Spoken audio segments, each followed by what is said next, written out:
El Lalín inaugurou xa o seu mes do cocido e para esta fin de semana as reservas xa están completas en moitos restaurantes. 26 establecementos participan este ano no evento que anticipa o entroido, polo menos no prato.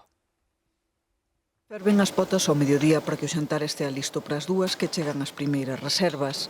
O menú está pechado, tradicional, con ingredientes de proximidade e para comensais que repiten cada ano.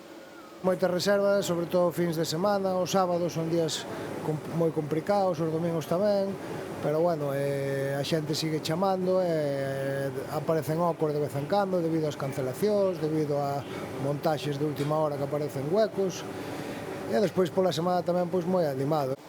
O bo resultado depende da materia prima e dos caldos que se extraen das coceduras, pero en Lalín teñen a receita moi practicada. A característica principal é iso, a carne de porco, ademais de salgada e curada, está afumada.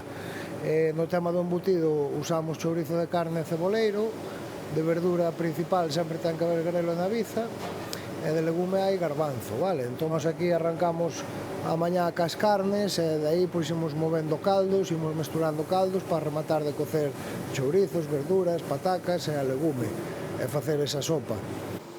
Os prezos andan entre os 30 e os 50 euros. O cocido de Lalín pois é algo que resistiu, polo menos nas miñas vivencias, a todas as crises económicas que houve, porque al final a xente non quere renunciar a eso. E ao final o que falábamos antes, esa calidad-precio é pagable para calquera, non? E calquera fai un esforzo un día, se está máis apretado, pois para disfrutar. Queda por diante un mes enteiro para catalo, medio cento de actividades programadas e moitas horas de potas ao lume.